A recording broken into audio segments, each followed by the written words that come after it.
So, yes, everybody wants the music. They're saying we want all of the above. But do you want the saintly one? I want the saintly one. It's been far too long. I've been thinking about Garry St. Jean for way too long. I was just looking. I was like, wait a minute. I haven't had him on the show in a long time. We need to get him on the show, especially during these last 28 games as we sprint to the playoffs. The saintly one. Man, I don't think I've talked to you all year. I hear more about Greg than I hear about you. But, Garry, I need some saintly in my life right now. What's up, saintly? Hiya, fellas. Happy Friday. Happy Friday, man, and Happy New Year. I hope you and MJ and grandson are doing great. I know Greg's down in Phoenix, so Mully and I are always talking to him. But, boy, the Warriors, out of nowhere, 9 of 11, playing some good ball. And I guess where I want to start here, Saintly, and you know this, you've been in the league for so long as a GM, as an analyst, as a head coach. The Warriors, and it feels like the veterans have finally embraced the youngsters and are getting that youthful exuberance from guys like Brandon Pajitsky and Jonathan Kuminga, and boom, all of a sudden they're taking off and playing some balanced basketball offensively. They're connected defensively, and what do you know? Here come the Doves, Saintly. Well, you guys know that, you just can't demand respect. You have to earn respect, and that's big in the locker room, and they've got a chemistry and a culture that's all led by the great player of Steph Curry. He embraces everybody. Bring your best and let's win. And I'm really impressed. And it's the coaches. Steve Kerr's done a terrific job moving people around, finding the right starting lineup that works. Yep. And then the bench seems comfortable. And, there's a lot of things that they're doing better than they were, say, a month or two ago. Mm-hmm. They've been surprisingly, they've been one of the best rebounding teams in the entire league, and they're playing with a bunch of 6'6" midgets. And they're not turning the ball over as much. They're not fouling as much. And a big key for the Warriors is their assist-turnover ratio. When they move the ball and move people, they're one of the best teams and one of the most unique teams in the entire league. Garry, when you're talking about the development of Jonathan Kuminga and you're watching him kind of blossom right in front of our eyes, and I know Bonte was talking about it a lot yesterday that Warrior fans were frustrated that he hadn't played more in recent years or even earlier this year. Like, as a coach, what do you do to get this out of him? Do you think there was discussions and I'm going to let you play now? Is it Kuminga showed Kerr that he has faith in him? Like, how did this whole thing develop in your eyes? Well, you know what it's all about. It's a process and it takes time. And, young players tend to play too fast. The game slows down for them at some, not till second or third year. We all know about the athleticism. That's no debate, but it's your understanding of what's going on. I watch him on the ball, and at periods of time, he can defend big and small. But weak side, he was over there having a cup of coffee. Mm-hmm. He was nowhere to rotate, to help. And that'll get you to the pine. The other thing I didn't think he did very well, and I continue to look at this. He should rebound better. He had 3 rebounds last night. He should be 7, 8 a game if he's playing 30 minutes. A great rebounder gets a board every 3 minutes. We know he's great in transition. Now it's the decisions with the ball. And you know what I'm finding more of? A simple thing. He's not catching the ball and he's stationary. He's catching off the move. And when he's off the move, he's as fast and quick as anybody in the entire league. When you catch the ball and just hold it, the whole defense locks in. Weak side can help. Pressure on the ball, push your baseline to where does help.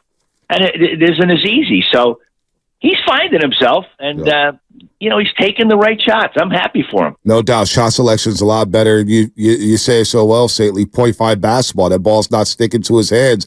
And I think the other guy who's showing that is a rookie out of Santa Clara. I thought Brandon Pajitsky would spend a lot of time in Santa Cruz. I didn't know what he was going to be in with this roster, especially coming off of that Summer League. Now, we understand Summer League, it's a who's who, right? Guys are trying to make rosters, trying to make a name for themselves.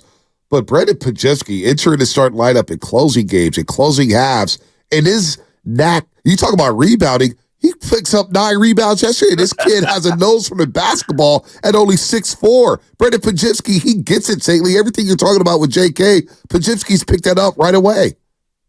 It's beautiful to watch. And kudos to him. He was a high school player from Wisconsin and a pretty good baseball player. I coached in Milwaukee with the Bucks for 7 years. So I love the basketball up there at high school level. They have an unsung great players up there. Now, this kid, you can't teach his feel for the game.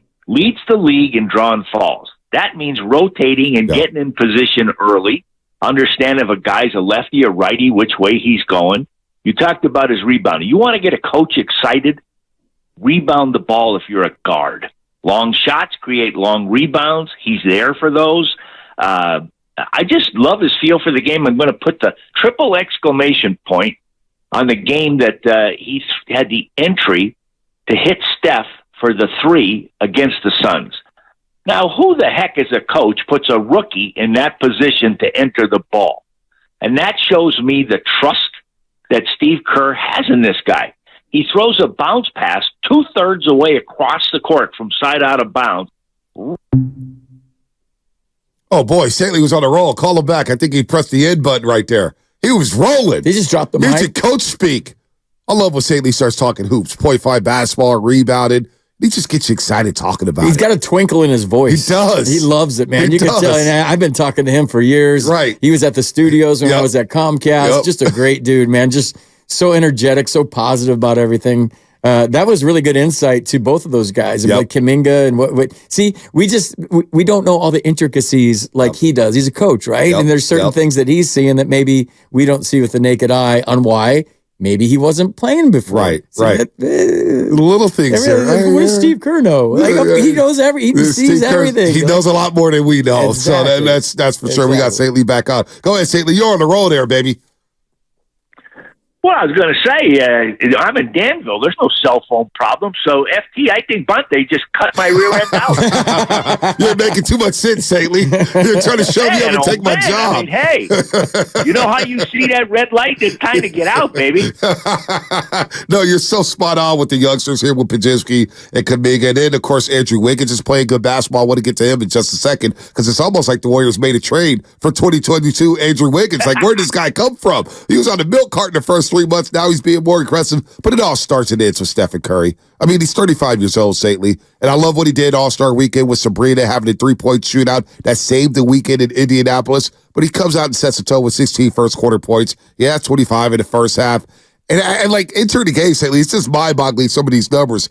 80 for 170 going into the All-Star break for the three-point line over his last 12 games. It's just absurd what he's doing at this age. Well, you guys have the same thing going on. My big thing of the day is going into Lunardi's for the chicken soup, or going to Safeway and talking to the nice ladies my age. Hold on, Staley, hold on. I got to stop you for a second. I don't know if you know this, but I'm 2 minutes away from a Lunardi's out in San Bruno, and I haven't stopped going. Remember, we used to do the Lunardi's. You told me all the time about the chicken soup, the clam chowder, the sandwiches, the bakery. Now it's 2 blocks away from me. And my daughter now, Staley, is like, Papa, Lunardi's chowder? And I'm like, let's go. You got to love it. How the hell did we get on that? But anyway. It's you, that's why.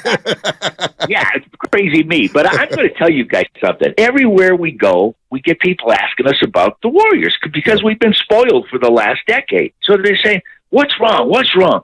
I said, you know what? Just step back and embrace Steph Curry. Just love what you're watching. FT, you play with a lot of great guys. When you see greatness, it just makes you stop and look. I mean, this guy is phenomenal every game. And the pressure to putting 2 on him on the ball, like late game situations, they're sending a guy to double, get it out of his hand.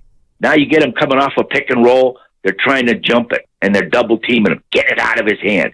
Well, then you get Draymond back, he runs point forward, and now he's moving without the ball, and then you better watch out. That's when you're in trouble. He's been absolutely fabulous. I just can't give him enough praise. And let me tell you what, guys, nobody has a better locker room than the Warriors, and it's all because of him. And, Coach, I mean, as a former coach, I was talking about Steve Kerr yesterday, and correct me if I'm wrong, and I want to get your take on this. Sometimes you have your best years as a coach, and it doesn't necessarily mean you get a ring in a parade. And what he's negotiated and navigated through this year with the loss of one of his coaches and just being the guy to stand up in the room and to be a leader of men, I'm a huge fan. He's taken a lot of criticism this year. What are your thoughts on the coaching job that Steve Kerr has done so far this year? Well, I've appointed myself as president of the Steve Kerr Fan Club. I'll let you be the treasurer or secretary. I'll steal money if I'm the treasurer. But there you go, baby. Now, you played for a lot of great guys. And you know what? You respect the honesty. You respect the conversation, the dialogue that you have. Look what he's done with Clay. Now, when you're dealing with a Hall of Fame player, you have to be able to sit down and have these honest conversations. And when the guy accepts it, what that does for your team is phenomenal. Mm-hmm. And his dealing with the Wiggins' poor start and Kuminga's slow start and having to deal with rookies playing. Look at the game Davis has last night. Right. And so, and all these new guys coming in. Well, I don't know if they're going to get up to 6 and get themselves, they don't have to be in the play-in. But I'm going to tell you something. I sure wouldn't want to play those guys if I was one of those teams up above, because they got it going. And back in the old days with Nelly, we always thought that a really good small team beats a really good big team. And last night was a great example. Yeah. You look at Davis, and all these big guys. They couldn't handle it, and they ran Davis in situations where they called drop coverage, where he doesn't move up on the pick and rolls. But now Curry comes off, or whoever, and they're wide open for shots. And good defense and rebounding gets them into the open floor, and that's when they're absolute best. And Steve's done, as you said, FD, he's done a terrific job. I just can't give him enough praise. As great a coach he is, he's a better person. Agreed. Yeah, well said there, Saitley. No doubt about that. We're talking to Garry St. Jean here on the Morning Rush on 95.7 The Game. When you talk about the balance offensively, they're getting up and down. In the month of February, they're a top 10 defensive unit. Of course, Draymond Green coming back helps with that. But Andrew Wiggins also reappearing here. And I don't know what happened the first couple months there. It just wasn't right. He didn't look strong enough. Saintly wasn't defending at the level he is right now. Him playing at this level, his 8th 20-point game last night, being aggressive offensively, not settling for the three-point shot, and then attacking defensively, being at the head of the snake there, defending that top perimeter player on the opposing team. That's a welcome sight for this team, and you're right. If they do play in OKC, Minnesota in the first round, those teams haven't been in that situation before. The last thing they want to see is a Golden State Warriors team humming and playing at a high level with Andrew Wiggins. As you got a phone call there, Saintly. Who's calling? I got to tell you, that's my daughter, Emily, FaceTiming with my 18-year-old grandson, Joe. Oh, wow. And he yells in the morning, Papa, and it's crazy. I love that. Now, Emily, Saintly's on the roast right now. Emily, you can hang on tight for a second. you guys know the tech guy that I am. I'm looking. I'm like, what do I do? What do I do? Love that. Good thing Leonardo accepts cash and cards, man. No, you're right, Saintly. I hear the grandson yelling there, so I know you got to get to it, Saintly. But no. But your point is great about what's going on now and what Wiggins doing. Listen, guys, that's paramount. Defense. It travels in all sports. Now Clay can't move like he used to because of the awesome injuries that he had. So who do you put on the point of attack? You got Wiggins out there, and Kuminga can guard. So you got two guys that are really athletic that can defend, and that sets the tone for the entire team. You know what made me happy last night? I saw Wiggins coming off the court smiling. Yeah, he's smiling a lot these days. But it's a simple thing, and I just loved it. It was great to see because and it's none of my darn business. He had some situations, maybe family or whatever it was, and he just wasn't right last year when they were able to play, and then didn't get off to a good start. But if this guy can keep playing at a high level, that's just a tremendous shot in the arm for this team. Coach, did the Warriors go deep into the playoffs or maybe even win a championship if what? I think a big key is Clay and Draymond. They're going to need Clay. He's embraced the role. Look what he did that first time coming off the bench. You're going to need a guy that's just going to, on the whiteboard in the visitors' locker room, you're going to see Curry up there. But the next one you're going to see is Klay Thompson, and they said, make him a driver. Get up and play him right and tight. And then you're going to look at Draymond, and you're going to say, hey, you know what? We've got to attack him if we've got size. We can't let him play our big and just not pay for it.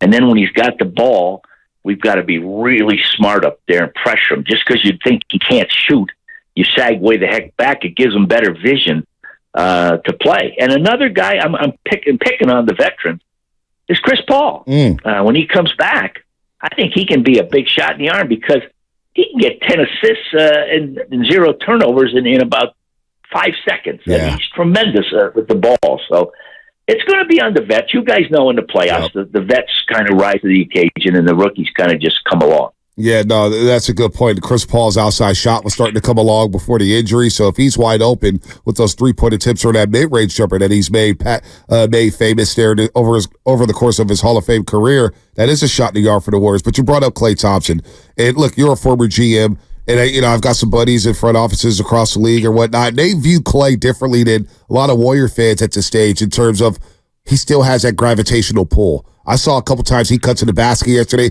2 guys right on Klay, wide open 3 for whoever, Pajimski, Wiggins, whoever was out there, cutting to the basket or just staying out the 3-point line. Guys are still honoring Klay Thompson. So you think he could be a key to the Warriors having a deep playoff run? I do wonder what his value is in the offseason. We got enough time for that later on this season. But Klay Thompson, you really think he could be important? Embracing his bench role, getting his 28 minutes, and just being out there, it feels like he's a presence, Saintly, no matter what he's shooting that day. Well, you better understand that this is a Hall of Fame player with an upcoming statue in years to come. So when you're in that other locker room, coaches respect great players. And when they look at him, they say, wow, you better understand that if he hits a couple, he's liable to drop 30 on you. Wow. So you got to deny him the ball early. You got to do your work early and deny him. And then get pressure on him and make him a driver. Don't let him catch and shoot. And on the defensive end, how about the play last night? He's guarding Davis. Yeah, he ripped the ball out of his hands. And Pajimski comes down to help and double team. Davis turns away from the pressure. Boom, he puts it right in Klay's lap. I loved it. I thought that was great. Let me tell you, this was in his day. This was not a good defender. This was a great defender. So he's got all that mental savvy about him. And even though he can't maybe move like he did, you're not going to outsmart him. No doubt. No doubt. Saintly, it's always good to hear from you. I hope the family's well. I know Greg's down in Phoenix doing his thing with Frank Vogel and the Phoenix Suns. They lost a tough one yesterday in Dallas. Dallas is rolling here. Yeah. But the next 28 games, the Warriors played the Lakers twice. They have the Mavericks 3 times. They have Milwaukee's coming to town. The schedule, I know they say it's the 5th easiest schedule. I don't see that on paper, Saintly. There's some damn good teams this year in the league. Parity is alive in the NBA. Hey, that's the entire truth. And I'll tell you what, though. When your team's playing good, come on, bring them in. And I'm looking for them to take these next 2 on the homestand. Yeah, no doubt against Charlotte and, of course, the defending champs, the Denver Nuggets. We know the last time they were here, Saintly, they go on a 25-4 run, and that guy named Nikola Jokic hits the half-court shot off the back. You've always loved Jokic. Ever since the days of the basketball hour, you've been all over the Joker, and, boy, he's still playing at a high level, man. One of the best players in this league. That's because he plays at the pace that you and I did. Very slow and below the rim, Saintly. Way below. Way below. Saintly, it's always good to hear from you, man. We're going to do it a lot sooner rather than later. We'll get you back on in a couple weeks as we get to the stretch drive here. 28 games left for the Golden State Warriors. 2 games over 500. They've won 9 of 11. Play some good ball right now. Look out for the Western Conference for the Golden State Warriors. Go ahead, Saintly. Hey, FD. Thank you for carrying my man Bonte. Let me tell you, FP has been a godsend on this day. I love FP, Saintly. I love everything about him. He loves Gucci shoes. I love Gucci. He loves Louis Vuitton. He loves shopping. He was at the game last night having a grand old time, Saintly. You should have saw him there today at Chase Center.